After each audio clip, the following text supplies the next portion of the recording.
Hello students, आज हम कक्षा 8 के पाठ 1 को आगे पढ़ने वाले हैं। अब तक हमने पढ़ा था कि संसाधन क्या होते हैं। संसाधन वह प्रत्येक वस्तु जिसका उपयोग आवश्यकताओं को पूरा करने के लिए किया जाता है, वह संसाधन है। यानी संसाधन क्या हैं? उपयोगी हैं। उनकी उपयोगिता की वजह से उनका एक मूल्य होता है। ठीक है।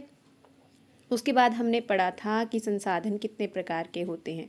संसाधन को हमने 3 भागों में वर्गीकृत किया था: प्राकृतिक संसाधन, मानव निर्मित संसाधन और मानव में वर्गीकृत किया था।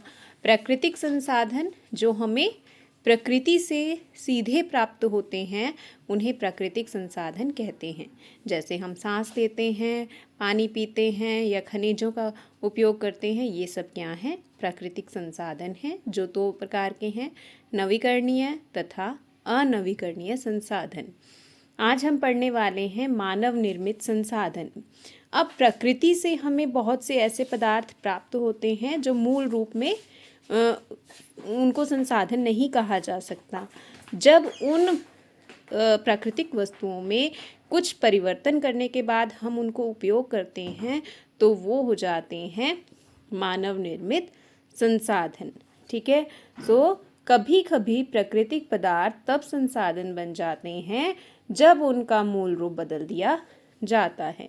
जैसे लौह अयस्क जो है, उस समय तक संसाधन नहीं कहा जा सकता जब तक कि उसमें से हमने क्या नहीं ले लिया? लोहा बनाना नहीं सीख लिया। ठीक है। अब इन्हीं प्राकृतिक संसाधनों का उपयोग करके हम क्या बना रहे हैं? हम पुल, सड़कें, मशीनें, वाहन, बहुत सारी चीज़ें बना रहे हैं।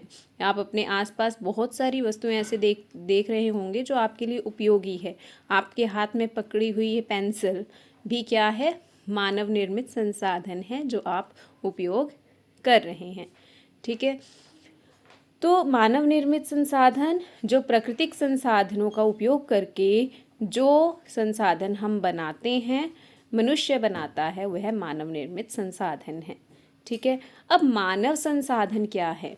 मनुष्य स्वयं में भी एक संसाधन है। ठीक है। यानी कि यदि मनुष्य ने कुछ निपुणता, कुछ कला या कौशल सीख लिया है, तो वह क्या है? एक संसाधन है। ठीक है।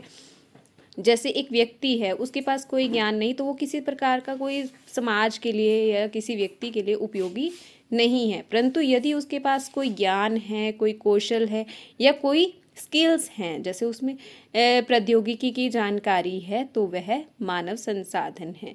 जैसे आपके टीचर, डॉक्टर, इंजीनियर, ये सब क्या हैं? मानव संसाधन हैं। तो मानव संसाधन जो है का तात्पर्य क्या है? मानव संसाधन से तात्पर्य लोगों की संख्या और योग्यता मानसिक तथा शारीरिक से है। यद्यपि मानव को संसाधन मानने के संदर्भ में लोगों में मतभेद हैं, इतना होते हुए भी इस तथ्य से इनकार नहीं किया जा सकता कि मूलतः मनुष्य की कुशलताएं ही भौतिक पदार्थों को मूल्यवान संसाधन बनाने में सहायता करती हैं। ठीक है। अगर हमारे पास कोई चीज़ पड़ी है, वो तब तक उपयोगी नहीं बन सकती जब मनुष्य उसमें अपनी कुशलता का प्रयोग करके उसे उपयोगी ना बना दे। यानी कि भौतिक पदार्थ को मूल्यवान संसाधन बनाने का कार्य किसका है? मनुष्य का है। ठीक है। यानी कि ह्यूमन बींग्स जो हैं वो एक दूसरे के ऊपर निर्भर करते हैं। जैसे किसान जो है वो अन्न उपजाते हैं, वैज्ञानिक कृषि से जुड़ी विभिन्न समस्याओं का समाधान करके अन्न में उत्पादन बढ़ाने के उपाय सोचते हैं।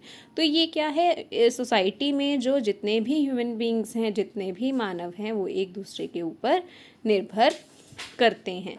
तो एक मानव का मानव संसाधन बनने के लिए उसमें किस चीज़ का होना आवश्यक है? शिक्षा और स्वास्थ्य का। यदि एक व्यक्ति शिक्षित है और उसका स्वास्थ्य अच्छा है, तो वो समाज के लिए विभिन्न कार्य कर सकता है। अधिक संसाधनों के निर्माण में समर्थ होने के लिए लोगों में कौशल में सुधार करना मानव संसाधन विकास कहलाता है। ठीक है। इनके प्राकृतिक पदार्थ को उपयोगी चीज़ में बदलना प्रौद्योगिकी कहलाता है। इसी प्रकार से जो मानव के कौशलों में सुधार करना मानव संसाधन विकास कहलाता है। अब है संसाधन संरक्षण। संरक्षण क्या होता है? किसी चीज़ को बचा कर रखना। यदि धरती पर सारा जल सूख जाएगा तो क्या होगा? सारी वनस्पति नष्ट हो जाएगी, पृथ्वी पर जीवन ही संभव नहीं रहेगा। ठीक है। और यदि पेड़ पौधे ना हो तो हमारी खाने की आवश्यकताएं या सांस लेने की जो आवश्यकता है वह पूरी नहीं हो सकती। तो इसीलिए क्या आवश्यक है कि हम इन संसाधनों को समझदारी से प्रयोग करें, और जो नवीकरणीय संसाधनों के प्रति यदि हम सतर्क नहीं रहेंगे तो धीरे धीरे वो क्या हो जाएगा, उसमें वो प्रदूषित होता जाएगा। और अनवीकरणीय संसाधन जो हैं वो तो हमें पता है कि कुछ टाइम के बाद वो क्या हो जाएंगे, खत्म हो जाएंगे। और यदि हम उन संसाधनों को बचा कर रखना चाहते हैं तो हमें उनका प्रयोग क्या है, समझदारी से करना चाहिए।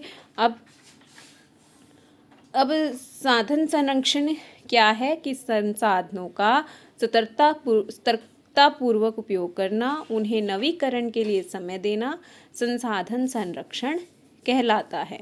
यानी कि जो हमारे पास संसाधन है उन्हें समझदारी से उपयोग करें। ठीक है। और जो अनवीकरणीय संसाधन है उनको बनने के लिए टाइम दें। ठीक है। जैसे अगर हमारे पास कोयले के भंडार सीमित हैं और हमें पता है कि कोयले के निर्माण में हमारे कई वर्ष लग जाने हैं, तो हम उसको समझदारी से प्रयोग करें ताकि हमारी अगली जनरेशन्स तक उन्हें वही जो संसाधन है उपलब्ध हो सकें। ठीक है। और संसाधनों का उपयोग करने की आवश्यकता और भविष्य के लिए उनके संरक्षण में संतुलन बनाए रखना। ठीक है। यानी कि आज के टाइम में जो संसाधन है उनका उपयोग तो समझदारी से करना है और भविष्य के लिए भी उनको संरक्षित करना है। ये क्या कहलाता है? सतत पोषणीय विकास कहलाता है। अब इसके कई तरीके हैं।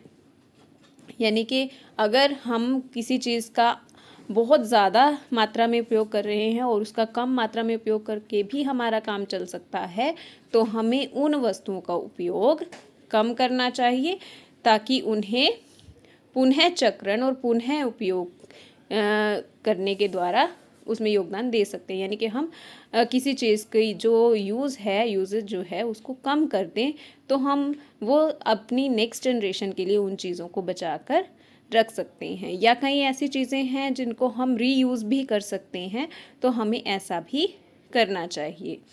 ठीक है।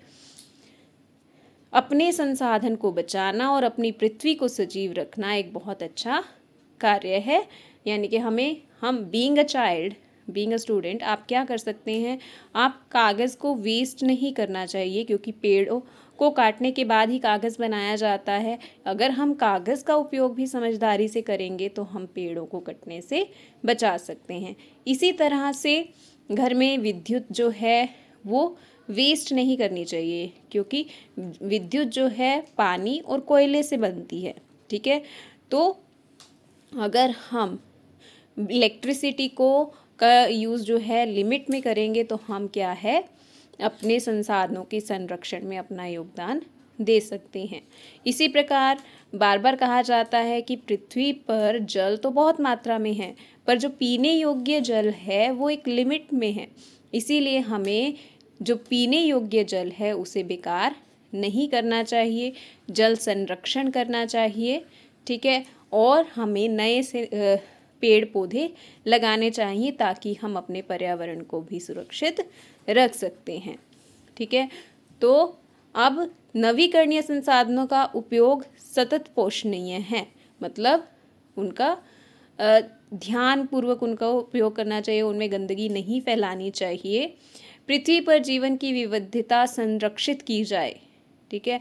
अब डाइवर्सिटी है, विविधता है हमारी पृथ्वी पर, विभिन्न प्रकार के पेड़ पौधे जीव जंतु हैं, तो हमें उन सब को भी बचाकर रखना चाहिए। प्राकृतिक पर्यावरणीय तंत्र की हानि को कम से कम किया जाना चाहिए। ठीक है। तो बीइंग एक समाज का एक नागरिक होने के नाते हमें जो नवीकरणीय संसाधनों का उपयोग समझदारी से करना चाहिए, पृथ्वी पर जीवन की विविधता को संरक्षित करना चाहिए और पर्यावरणीय तंत्र को कम से कम हानि पहुंचानी चाहिए। अब सतत पोषणीय विकास के जो सिद्धांत हैं वे इस प्रकार हैं। सबसे पहले, जीवन के सभी रूपों का आदर और देखभाल करनी चाहिए। यानी कि हमें सिर्फ मनुष्य को की ही नहीं बल्कि सभी जीव जंतुओं की देखभाल करनी चाहिए। मानव जीवन की गुणवत्ता को बढ़ाना, यानी कि इसका मतलब क्या है कि मनुष्य में शिक्षा, कला, कौशल या स्वास्थ्य के प्रति उन्हें जागरूक करना चाहिए। पृथ्वी की जीवन शक्ति और विविधता का संरक्षण करना चाहिए। प्राकृतिक संसाधनों के ह्रास को कम से कम करना चाहिए, यानी कि प्राकृतिक संसाधनों का प्रयोग हमें करना चाहिए क्योंकि हमें ज़रूरत है उनकी, पर हमें उन संसाधनों को समझदारी से प्रयोग करना चाहिए। पर्यावरण के प्रति व्यक्तिगत व्यवहार और अभ्यास में परिवर्तन, यानी कि अगर हम पर्यावरण के प्रति ये कह दें कि पूरे समाज की जिम्मेवारी है, तो being a part of this society, इस सोसाइटी का एक अंग होने के नाते हमें अपने व्यवहार में, अपने जो डेली रूटीन है उसमें कुछ बदलाव लाने चाहिए। जैसे हमें पानी को वेस्ट नहीं करना चाहिए, बिजली को भी, विद्युत को भी बचाना चाहिए, आसपास गंदगी नहीं फैलानी चाहिए, ठीक है। और अपने स्वास्थ्य का स्वयं ध्यान रखकर भी हम समाज में मानव संसाधन का संरक्षण कर सकते हैं। यानी कि जो प्राइम रिस्पॉन्सिबिलिटी है वो हमारी है, यानी कि हम अपने व्यवहार और अभ्यास में परिवर्तन लाकर एक शुरुआत कर सकते हैं। उसके बाद है समुदाय को अपने पर्यावरण की देखभाल करने योग्य बनाना। इजी है कि अगर एक व्यक्ति समझदार बन रहा है तो मतलब एक एक करके पूरा समुदाय, पूरा देश, पूरा विश्व अपने जो दायित्व हैं समाज के प्रति उन्हें पूरा करेगा, तो वह समाज में जो ये संसाधन हैं उनकी कमी कभी नहीं हो सकती। ये था आपका चैप्टर संसाधन वह प्रत्येक वस्तु जो मनुष्य के लिए उपयोगी है, प्रकृति से हमें मिल रही है, मनुष्य स्वयं बना रहा है, और मानव स्वयं भी क्या है, एक संसाधन है जिसमें उसकी कला, कौशल उसको एक संसाधन बनाती है।